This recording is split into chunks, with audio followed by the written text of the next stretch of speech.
The Roland MC-101 just received a huge update.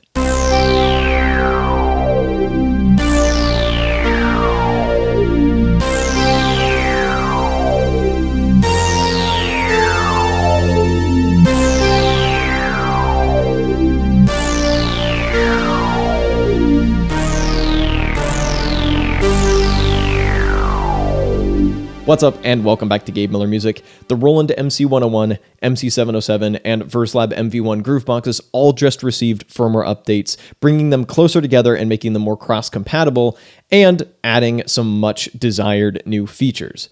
The MC-101's update is definitely the biggest and most game-changing, and it makes it even more competitive in the world of budget, compact grooveboxes. So that's what I'm going to be spending the most time on, although I will cover some MC-707 stuff at the end. And this video is sponsored by Roland, so thank you so much to them. So definitely think of this as more of a demonstration than a review, although of course I'll find ways to sneak my opinions in there. I was going to cover this regardless, but then Roland offered to pay me to do what I was going to do already, so I figured, why not? All right, let's start off with a quick, simple one that has been requested for many a groovebox: undo and redo, which this now has. So check this out. I've added some just basic hi-hats, and let me just record something, anything. Just something scuffed. Actually quantized it pretty well, but to undo that, I just hold down exit and hit the measure back, and that will undo it. To redo it, exit and measure forward. And that's actually a pretty intuitive button press combination. As far as I know, you've got a few levels of this, and there are certain things that you still can't undo, and it'll tell you if you can't undo stuff.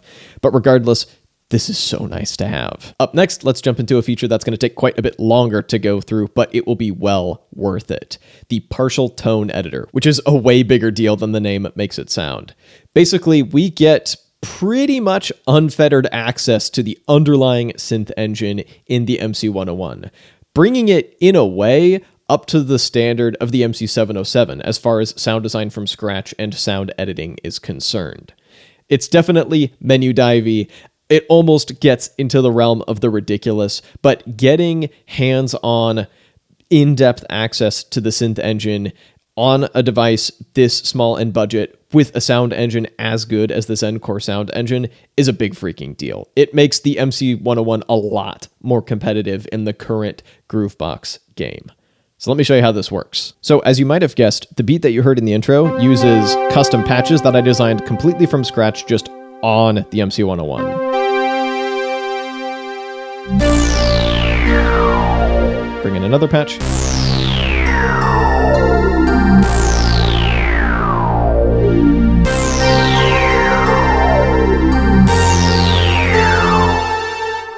So, let me show you how this works. You can see this is called init tone because that's what I started with.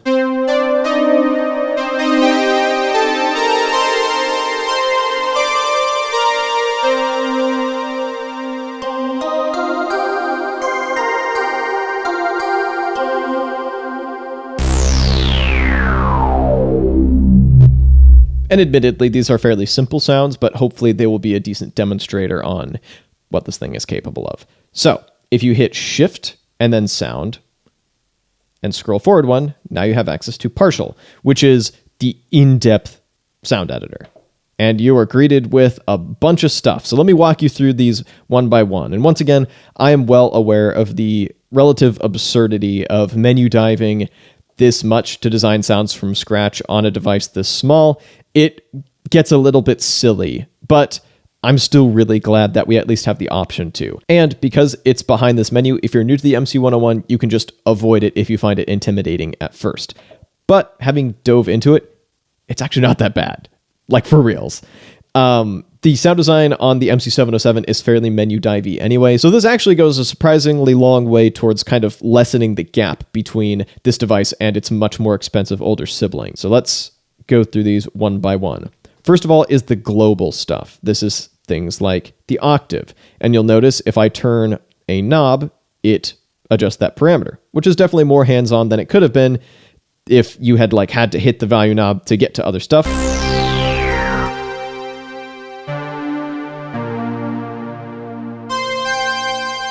So So that's global for the entire patch. So far, so straightforward. You can also change between mono and poly in here. Portamento, on or off.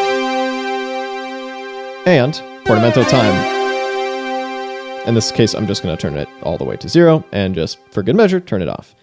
Now we go forward. This is still the global parameter, 2 of 2. And this is the analog feel.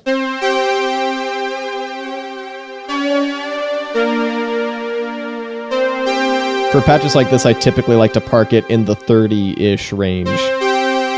Here's none. Here's a bit. It adds that kind of pitchiness and pitch warbliness that you would expect to hear on a more analog synthesizer, but it's really easy to go overboard on it. Next up, we get into the individual oscillators. And we've got 4 total oscillators to work with. And we get to control their parameters quite a bit.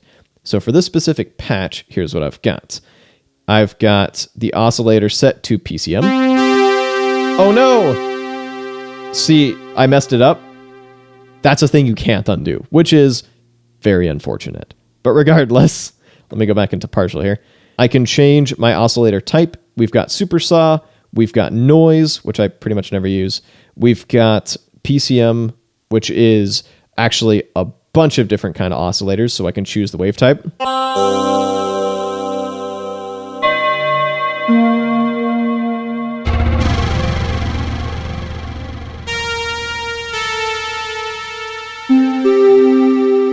Bunch of stuff in here.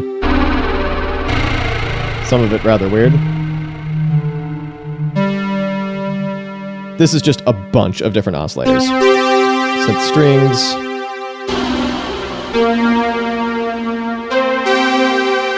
It definitely is a little fiddly to dial in some of these settings. I found that like pushing down on the knob can help give you a bit of extra precision when you need it. Regardless, let's change our oscillator type. So that was PCM. Here is VA, or virtual analog. Once again, we can select different waveforms.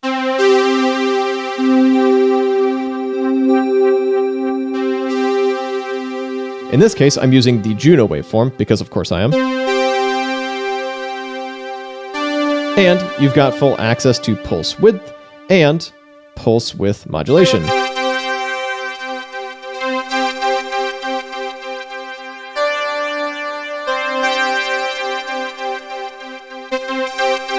In this case, I'm going to park this back at 0.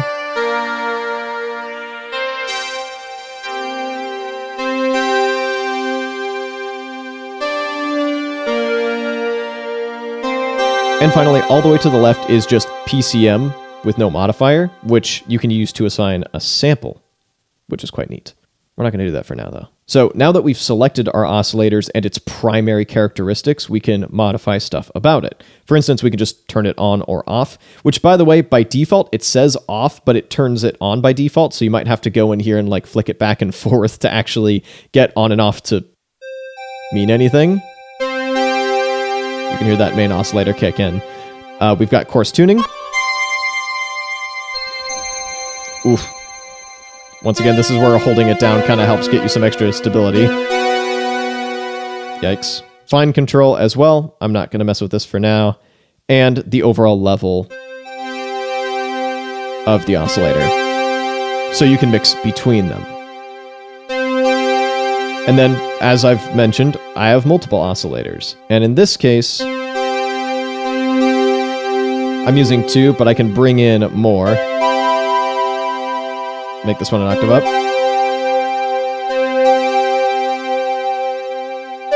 This is another Juno one because I like it a lot.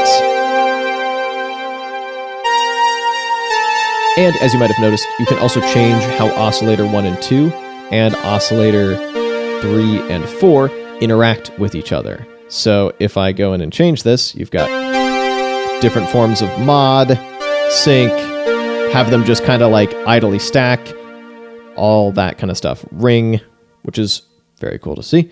So at this point, we've dialed in our oscillators and how they interact with each other. Now we can get into the filter. We select our type. In this case, I'm going to select a low-pass filter. you can change your cutoff, which, by the way, of course, you can change the cutoff just from this filter button of all 4 of your tracks, but that's not what we're doing right now.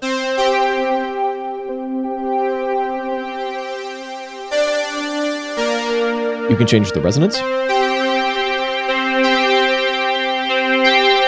I'm going to show you this on a different patch because that's going to get painful. Let's switch to our bass. Turn down the resonance.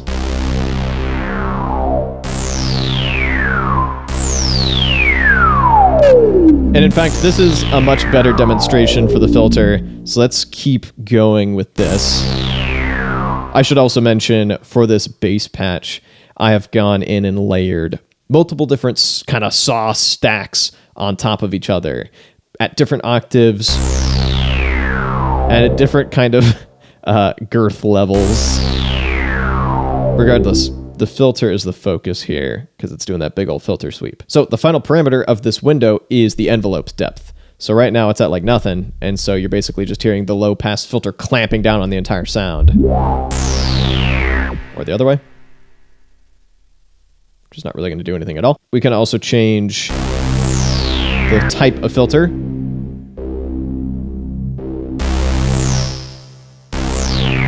And key tracking. How much and in which direction, which is neat. And finally, the slope of the filter. Once again, that's quite a bit of control for a device this small, and because of these knobs, it's actually not too menu divey, at least for my standards. I'm pretty used to the groovebox menu diving shenanigans at this point. And, of course, we also can control the envelope itself for the filter. So, for instance, I've got the release cranked. I'll turn down the sustain. Turn down the decay. This is how you're going to get into more like plucky territory. Or I could turn up the attack.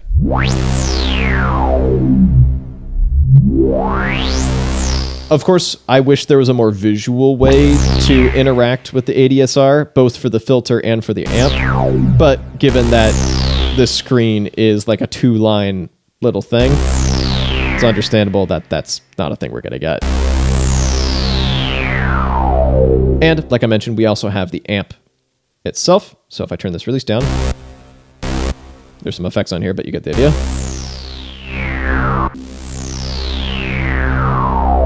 Pretty standard ADSR. And moving on from envelopes, we've got LFOs. So let me go back to this second patch.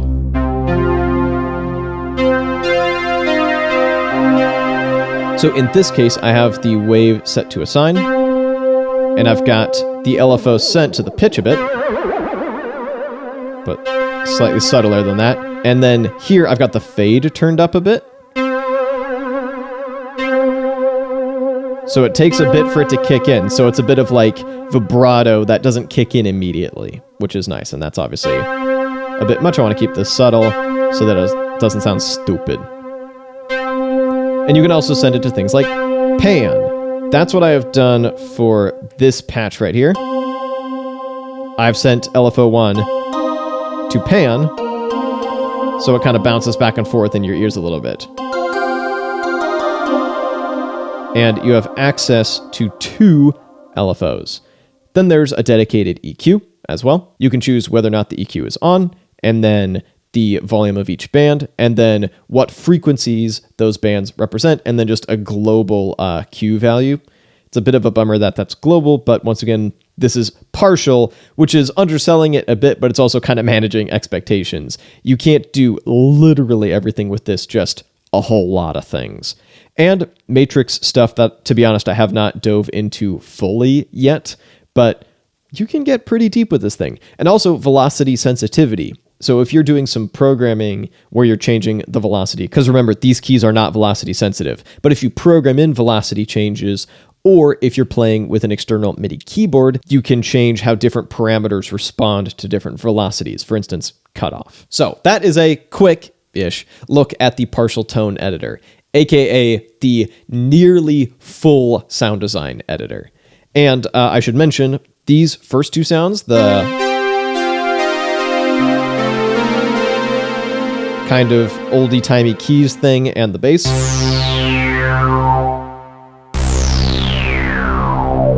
I made completely from scratch, just sitting on the couch, dialing these sounds in.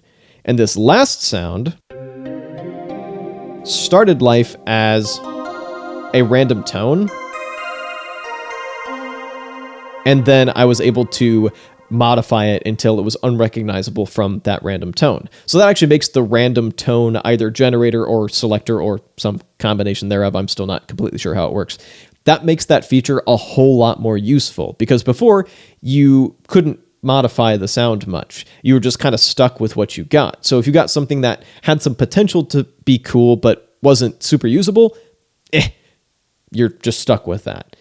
Now you can generate a random tone and then modify it to your heart's content. So you've basically now got endless sound design possibilities on this thing, because if you ever find yourself getting into a rut, you can just generate a random tone and then modify it until it's what you want. That's pretty powerful, and I'm really glad that this is an update that Roland brought. Building on the sound design topic, let's introduce the new effects that they added. So once again, I'm going to hit Shift and then hit Sound, and instead of going to the partial tone editor, I'm going to go into the multi-effects. So right now I have the Juno chorus on the sound.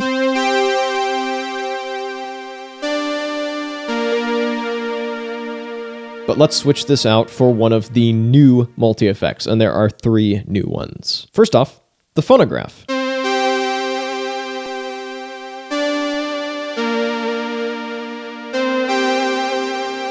To give you some proper oldie-timey lo-fi, which is really neat.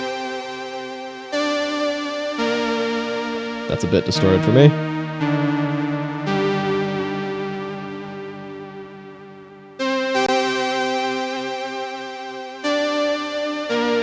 Maybe bring in a bit of hiss. And this is the total noise level. I would use this with extreme caution, because that could get overbearing very easily. And here's where you change the total amount of both warble and flutter. That doesn't sound great. That's a little more like it. And also note that if you change the balance for this one, you're basically going to create like a phaser or a flanger, because you've got pitch warble creating some kind of weird phase issues. So I would probably keep this at 100 if it was up to me, which it is, because it's my video. In addition, we have the exciter, which is another new effect. So here's the bass sound before the exciter.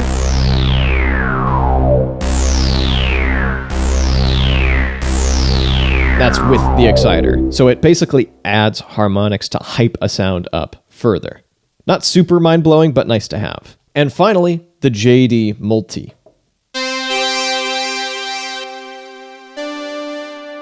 Maybe this is not the right sound for it, but this is meant to combine multiple different effects to recreate something from the JD 800, as far as I understand. Here's the sequence of effects, and you can modify the way the effects are combined and recombined. And of course, all the different effects. So it's a mix of a distortion, phaser, spectrum, and enhancer, all kind of mashed together, and you can choose the order that they're in and the parameters thereof. Pretty powerful. Now, the funny thing is, despite all of this new ability to design your own sounds and basically never need to load sounds into this thing ever again, Roland has also added the ability to load in sound packs and more cross-compatibility between MC-101, MC-707, and MV1 stuff, which is, they're clearly trying to push a Roland cloud subscription onto you and encourage you to buy it. Personally, I am not all that interested in that, but I should probably at least mention it. I do quite like that you can now import and export clips between the different devices, once again making them talk to each other a bit better. If, say, you own both a 101 and a 707, or an MV1 and a 101, so on and so forth, now those devices can work with each other's clips. The other major addition is the scatter step editor. So this took me a while to figure out, and there's some weird quirks in the way that my default template is. So let me walk you through this. Basically, now you can step sequence scatter effects completely custom. So if you hit Shift and then Scatter, you can edit the different pads and what they do, just like before. But if you go past that, you now have all of your steps, up to 16 steps, plus your settings and MFX. But I'm going to focus on these steps here. So if I hold down scatter, it triggers the sequence. And I don't have anything going on in it yet, which, to be clear, holding down the scatter button to get the scatter sequence going is a thing that the MC-101 has been able to do, I think, from the beginning. But now you can completely customize it. So for instance, I'm going to go into step 1, and I could assign it to one of these pads. Like each of these pads still hold effects. And so you could assign a step to trigger one of these effects. Once again, shift scatter, step 1. And let's just set this to pad 12, which is that little pitch down shifter. So now, hopefully you can hear at the very beginning of the loop, that little pew. That's fairly subtle though. Let's make this a lot more ridiculous. So instead of setting this to a pad, or maybe even in addition to setting it to a pad, I could go to, say, a retrigger. And now let's go into, say, step 2, and maybe hype up that retrigger further. Obviously, that sounds bad because I haven't thought it through at all, but... Or let's go to, say, I don't know, step 13, and let's bring this down an octave. And we can start to customize 16 steps worth of effects, where if we hold down scatter, it'll run through that sequence that we've set. Now, here's an important thing that at least is the case on my unit. It might not be the case on yours, but this is something that is good to know regardless. In my default template specifically, some of these steps already had stuff going on. Like, for instance, this project here that I was showing you earlier, if I just hold down scatter without editing the sequence at all,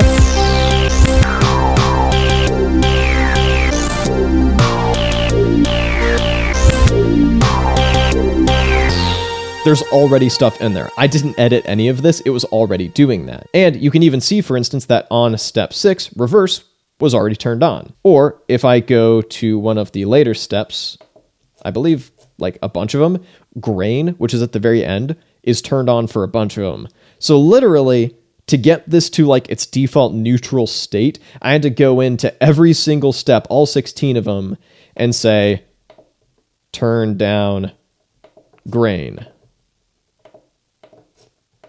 So if your 101 is also like this, where there's already stuff entered into the scatter sequencer, I would take the time to set all of it to neutral, including things like grain, including things like reverse, including the attack and decay levels. Set all of that to neutral and then make that your default template. That way you can have a completely clean slate when you want to go and customize your scatter steps. Once you've got a clean slate to work with and you can just dial in exactly what you want for each of your scatter steps, this becomes really powerful. Like, it turns it into a little more of like an IDM machine, because instead of just mashing these buttons and hoping you get the timing right, you can program this stuff in very precisely. And you can even add dedicated multi-effects. Once again, is everyone going to want to menu dive to this level to really dial this stuff in? Absolutely not. But is it cool that you have the ability to, if you perchance feel like it? Yeah, I am a fan. So that's the major stuff on the MC-101 that I wanted to show you. And of course, there are other little bug fixes and improvements. For instance, now incoming MIDI can actually trigger the arpeggiator, but let's get into the MC-707 next. Now, a lot of these updates are exactly the same as the 101 updates, so I'm not just going to like show you the exact same thing but on a different gadget. But those same added features include the undo redo, the new 3 multi-effects, and saving and exporting clips. So next up, let's quickly go through a couple of the little firmware updates that the MC-707 got that the 101 did not. First of all, there is now the ability to basically turn each of these tracks into a playable pad. To do that, hold down Note and then press this cursor button forward. This one's turned down. And now you can play each of the 8 tracks on a dedicated pad. This might be useful as a workflow thing, or this might be useful as a live performance thing, and then to change it back, you hold down Note and hit the back button. The way that they pitch it is that it kind of turns this into a multi-track 8-track drum machine. So obviously this is way overpowered to be that, but yeah, do with that what you will. The other thing is a quick little improvement to its sample slicing workflow. If you didn't know, the MC-707 has had sample slicing for a while, released in a much earlier firmware update.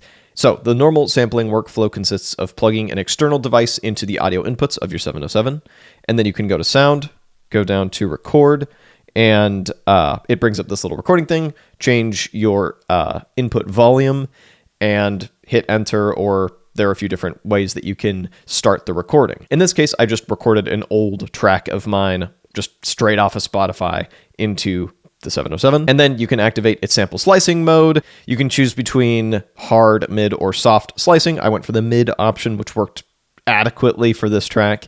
You can adjust your slices, and then comes the improvements. As far as I understand, before you had to manually assign each slice to pads. Now, they've smoothed out that process to make it a lot quicker and easier. So now, to just assign each slice to successive pads, all you have to do is hold down Note and then spam the enter button, and each time it'll jump forward a pad and assign the next available slice to it. So that's what I did in this case. So now I've got various slices to work with, and this is just a normal drum track, so the rest of the default drums are still here. I should note, though, you still have to assign stuff to mute groups yourself.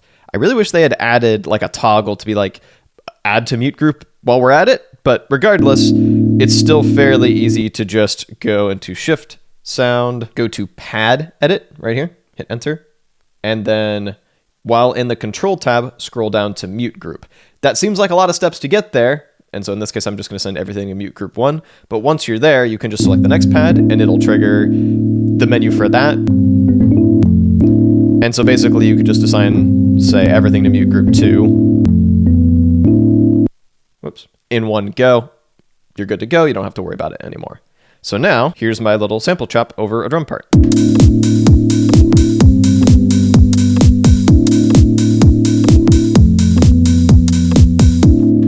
And I mentioned that the 707 got the same new effects that the MC-101 did. So let me just show you that in this context. Shift Sound, go to the multi-effects, and I'm going to turn on the exciter for the drums.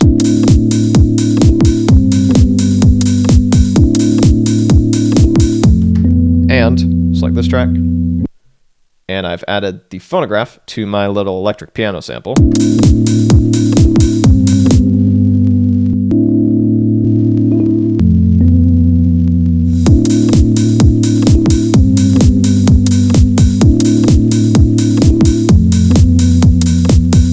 And that is it for today. So thank you so much for watching. And once again, thank you so much to Roland for sponsoring this video. If you'd like to see how to make full songs on the MC-101 through the lens of coverage of the previous firmware update, you can click or tap up over here. And if you'd like to see some MC-707 action, you can click or tap down over here. Thank you so much for watching, and I'll be back with a new video in a little bit. Oh, it's so crispy.